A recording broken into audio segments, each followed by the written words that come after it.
Hi everyone and welcome to Criminology. I'll be your professor this semester. My name is Dr. Joshua Beal, and this is going to be arguably one of the most important classes you are going to take as a criminology major or criminology student in your whole education here at Flagler College, because this class, along with research methods, basically is what separates a criminology curriculum from a criminal justice curriculum. We have such a heavy focus on theory that everything you learn in this class you will see again and again throughout most of your other classes that you take here at Flagler. So, if we were in a in-person class, we would start with some discussion questions like, how do you define what a theory is? Can theories be proven? Are theories actually different from fact? Whenever you hear the word theory, you hear a lot of different opinions, like, oh, that's just a theory, or, well, it would work in theory, right? And so we're going to talk about actually what is a theory and what does it mean when something is a theory. So if we were just to define a theory can be about all sorts of different things, right? It can be about real situations, feelings, experiences, and human behaviors, and help us make sense of facts that we already know to be true. So basically, the definition of a theory is just a theory is an example to commonly asked questions, or an answer, to commonly asked questions about events or behaviors. So virtually every policy or action taken regarding crime is based on some sort of theory. Can y'all think of some examples? Well, if not, I'll give you some, right? So why do we give you a ticket and fine you if you speed? Well, the theory is that people don't want to pay money for driving too fast, and so they'll slow down to avoid a ticket. Why do, going from a speeding ticket all the way to some crazy example, right? Why do we execute you if you commit a terrible homicide? Because maybe other people won't commit that same terrible crime if they see you getting executed. So there are different kinds of categories of theories also, right? There's theories of making and enforcing laws, right? Like, why are certain behaviors criminal? Why are certain people defined as criminals while others aren't? That is not what we're going to be talking about in this class. In fact, if you happen to be taking sociology of law this semester, or if you've taken it in the past, you know, those theories of making and enforcing laws are what we talk about in sociology of law, whereas theories of explaining law breaking are what we're talking about in this class. Why are social and legal norms violated? These theories help explain why there are differences in location and proportion of deviant behavior. For example, we know that West King Street at night seems to be a more dangerous place than, say, St. George Street at night. Why is that? There's also differences among individuals in the same community. Why is it that some of your classmates take Adderall before they study for exams, whereas some don't? What is the difference between individuals in that same community? Both theories have the same dependent variable, though, and that's criminal behavior.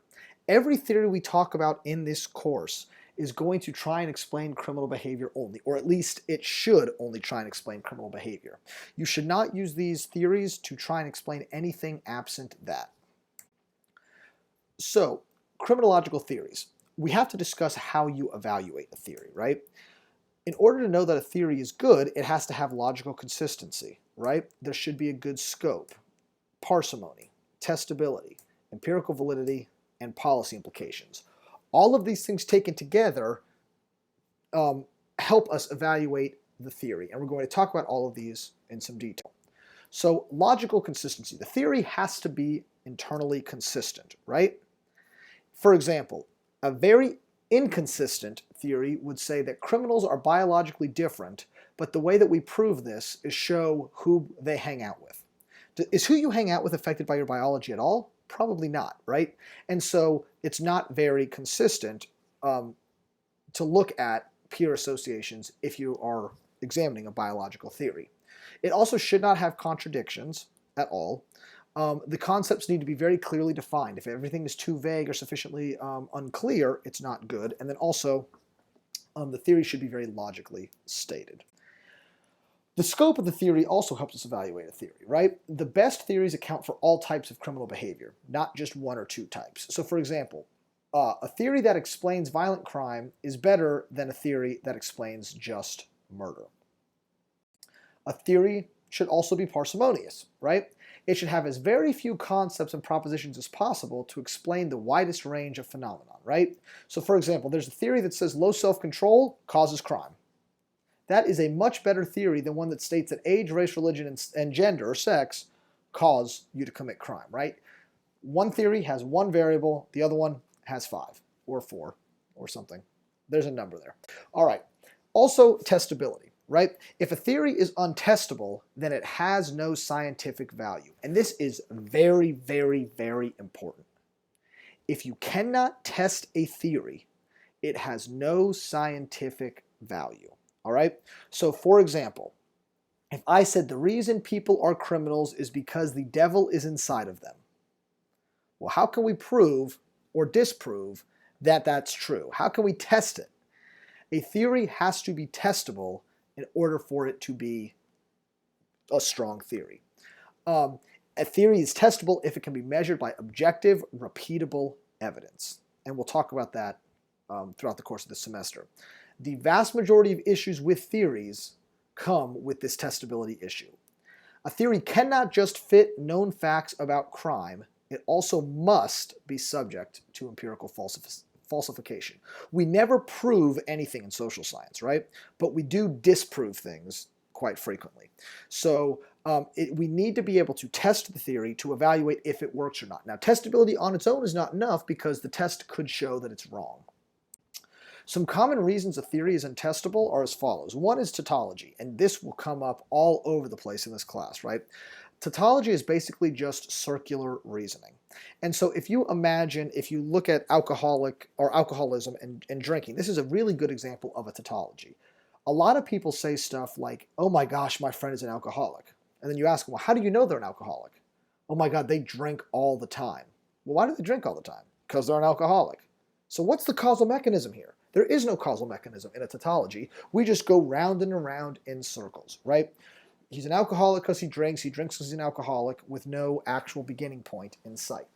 Also, there's testability issues if the propositions are so open-ended that any contrary evidence can be reinterpreted to support the theory, right? So, for example, we'll learn about a theory that suggests that irrational and unconscious desires to have sex with your mother can lead you to having criminal behavior. This is kind of this basic Freudian idea. And if you sit in a therapist's chair and say, no, I don't want to have sex with my mother, people say, look, this is an unconscious desire. Of course you don't want to, or you don't think you want to, but the reality is you do. However, if someone says, you know what, you're right, mom's looking good, I do want to, the therapist would say, aha, I told you so. Right? So no matter how the person reacts, no matter how you test the person, you get the same result, and that's problematic. Also, a theory can be untestable if the concepts are not measured by observable, reportable events also, right? So we've already used this example of demon possession, right? We can't observe or measure the level of demon possession someone may have, and so a theory that suggests demon possession is the cause of crime is a pretty weak theory. Empirical validity is the single most important criteria for judging a theory, right? Criminology inherently at its roots is a quantitative field, right? We test and retest things using statistics, often advanced statistics. Therefore, we don't just go with our emotion or go with our gut when it comes to theory evaluation or even theory creation.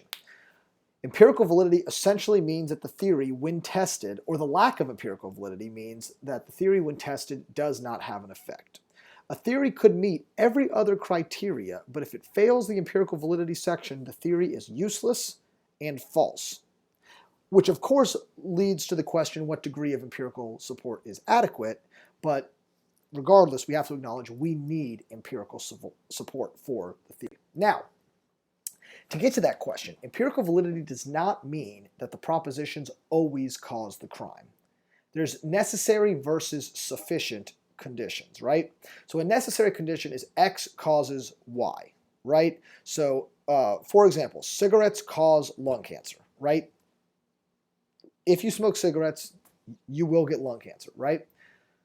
Versus X sometimes or usually causes Y. If you eat Taco Bell, you'll have a heart attack. Well, is that always true? Not necessarily, right? But typically, if you eat too much Taco Bell, you'll have a heart attack. Even though I love Taco Bell a lot and I eat it often. All right? There's also probabilistic concepts of causality.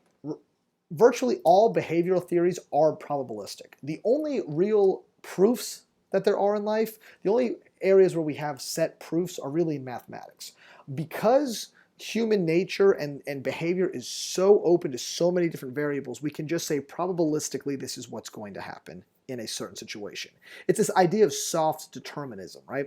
This recognizes that various factors influence and limit actions, but also leaves some room for individual choices that cannot be completely predicted. The quality of empirical tests also matters. Not all empirical tests, I should say are, of the same quality, right? Some people test theories but don't have the correct hypotheses. They don't have the correct participants. They don't correctly measure all the concepts. That should also only say concepts once. They might use more than one measure for each concept. You need to reliably and correctly also measure the concepts, right? This is all basically a research method slide that basically suggests that bad research methods will give you bad results. And so we have to look at the quality of the empirical tests, not just that there was an empirical validation done. And that's also something that's critically important. You can't say, look, it's tested, therefore I believe it. We have to say, well, how was it tested? Does it make sense to test it that way? Are there better ways to test this that might be more reliable and valid? The last way we evaluate a theory is through policy implications, right? A good theory should be a useful theory, right? This is kind of the so what of the theory. Every theory implies some sort of policy, but some of those policies can actually be kind of scary, right? So let's say that demon possession, we somehow decided that that's why people committed crime, because they are possessed by the devil. What is the logical policy then to get that person to stop committing crime? An exorcism? Maybe do we kill the person so they can no longer be a pawn of Satan? That's kind of a scary policy implication, right? And so we have to look at what the policy implications are from these theories. And we'll actually see some of these theories that are out there in life have some pretty frightening policies. The better the theory explains the problem, the better the theory guides the solution also, right? So a very, very broad theory that just says people commit crime because they're bad doesn't really give us a very specific policy. Whereas, like we've talked about earlier, a theory that says people with low self-control commit crime, it gives us a very clear policy. What's the policy? Raise people's self-control and they won't commit crime. All policies are also based on some sort of a theory, even if the people making the policies don't know it, right?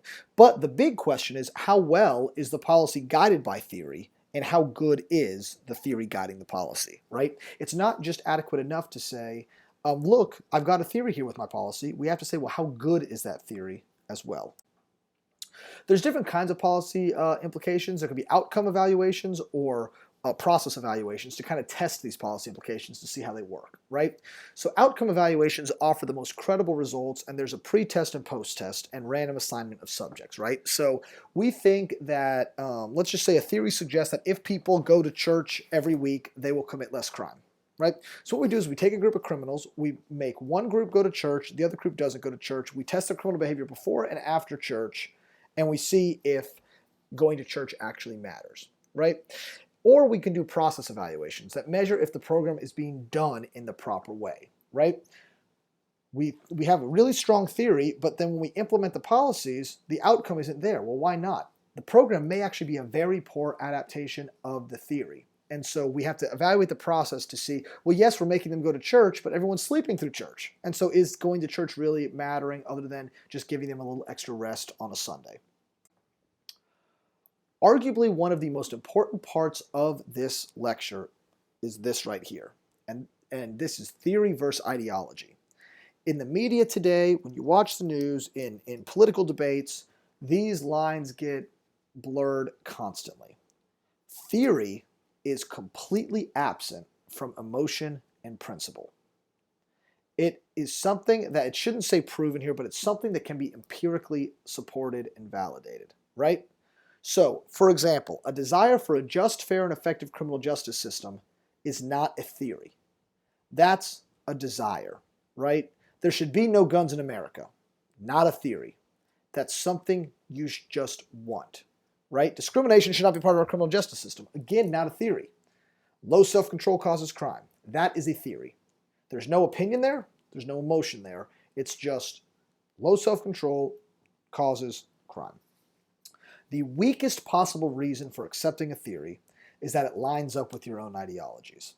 That doesn't matter. And this happens all the time in all sorts of different fields where people say, well, I am this theorist because it feels good to me. That is a very, very unacademic and unscientific way to pick a theory.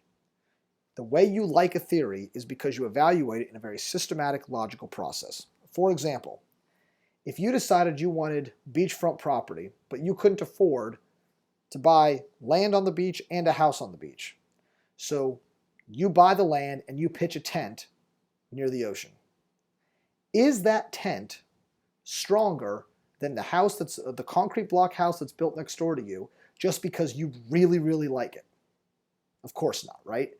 It doesn't even need to be a hurricane that rolls through, just a regular thunderstorm, and that tent's probably going to blow away. No matter how much you love that tent, no matter how much that tent aligns with your emotions and aligns with your principles, it does not mean that that tent is a better place to live than a concrete house on the ocean.